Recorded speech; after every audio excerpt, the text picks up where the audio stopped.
po na nandito sa committee ay talagang titirahin talaga nila, pero wala pong obligasyon. Tulad po sa amin ni Ma'am Malu, Ms. Tikia, wala po siyang obligasyon na sabihin doon sa channel niya na hindi naman hindi naman sa walang alam si Congressman Zia, tinatalong na niya ako kasi ganun talaga ang trabaho nila at ganun din yung purpose ng pagpunta ko doon para mag-supply ng inputs at magbigay ng mga sagot, mga ganda. I'd just like to put that on record, Mr. Chair, so that ang publiko, para maintindihan po nila na sa mga committee hearings, talagang ang trabaho po ng mga membro ay magtanong sa mga resource persons. Ang mga resource persons po din ang magbibigay ng inputs because they are the experts and they are the authority to provide us with all these inputs. You may call it lecture, you may call it a seminar, pero I mean, this is how things are really done here in the House of Representatives.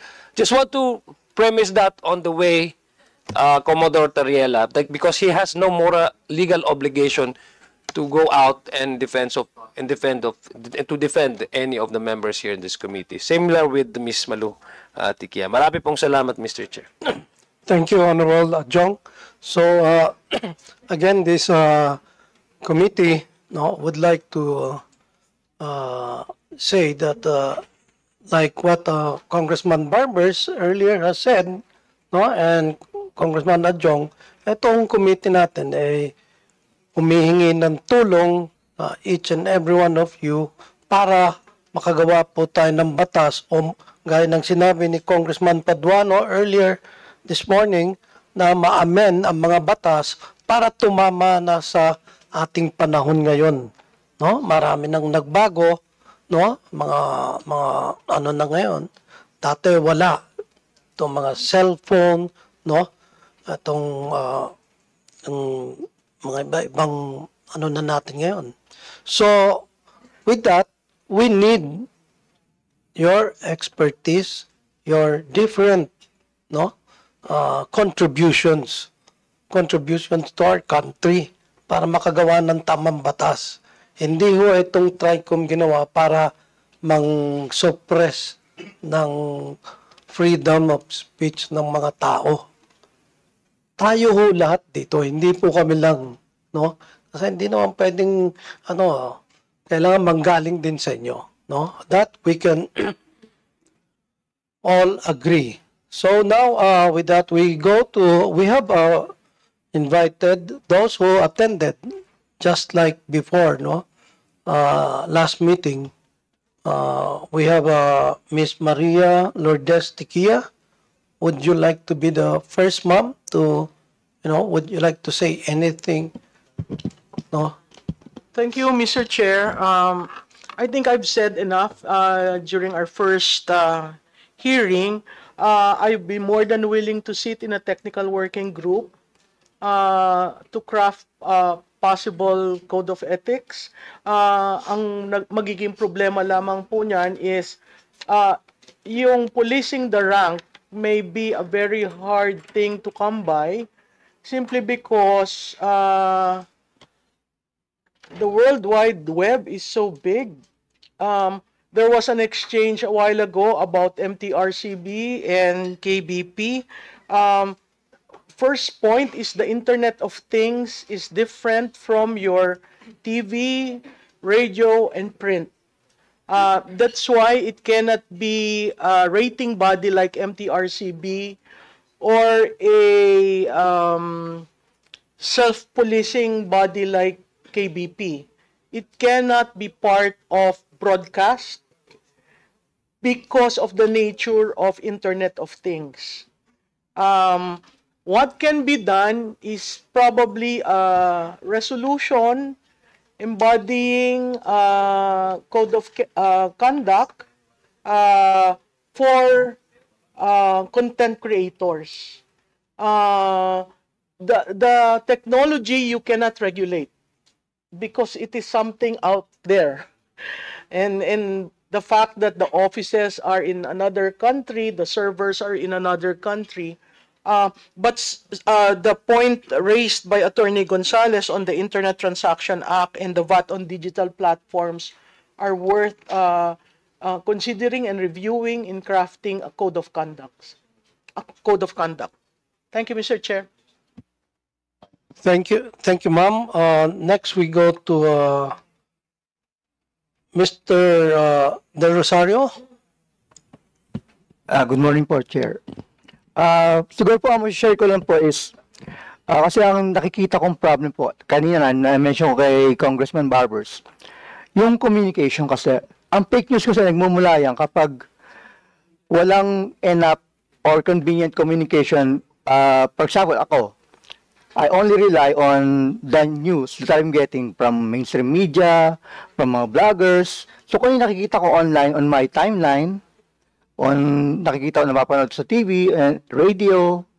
So, siguro kanina, for example, I asked around, paano ba magkaroon ng access dito sa House of Representatives? Paano po makasama na ma-invite as part of the media? Ganon. So, na-mention ko kay Congressman Barber, sabi ko, I've tried replying to the email, yung mga email po na nag-invite sa akin dito, pero walang sumasagot. So, twice na po ako nag-email, nag-reply ako, pero walang answer. So, kaya nga, I appreciate na pinadalan ako binigyan ako ni Congressman Barbers ng email address para direct na sa kanya. So, siguro, ganun nga po. Ang nagmumula po kasi yung fake news kapag kulang yung information na nakukuha namin. So, ang nangyayari, kasi po ang balita, ang nilalabas po namin, sometimes, unahan po yan eh. Kapag kayo ang nauna, kayo ang babasahin, syempre, kayo ang papanoorin. Pero pag kayo nahuli, kung napanood na nila o nabasa na nila from another media, wala ka na. Hindi ka na babasahin, hindi ka na pupunta ng iyong followers dahil nabasa o napanood na nila. So, kung gawin nyo ng mas magandang communication channel, so, every time kasi ang ginagawa ko ganon. For example, pag meron kaming problem sa LGU ng Pasig, taga Pasig po kasi ako, so, I communicate directly with the VP, the mayor, and binibigyan naman nila ako ng access para mas madali ko sila makontak. So, ganun din po sa mga government officials kasi, for example, I get invitation from government agencies. Na-invite po ako sa DOST, DOT, DepEd. So, pag may mga events sila, may mga press releases sila, we get it. Pero yung hindi naman po lahat, hindi po lahat nagbibigay ng ganong convenience na magbigay ng information sa amin para we can properly disseminate yung mga information na tama. And it's not very easy to, for example, meron kaming tanong, ang hirap, walang sumasagot po eh. So, wala kaming choice kundi maglabas ng news na kahit incomplete. So, yung nga po yung sanang gusto kong i-share na mas maganda, bigyan niyo po ng open communication, mas magandang communication channel. Yun lang po.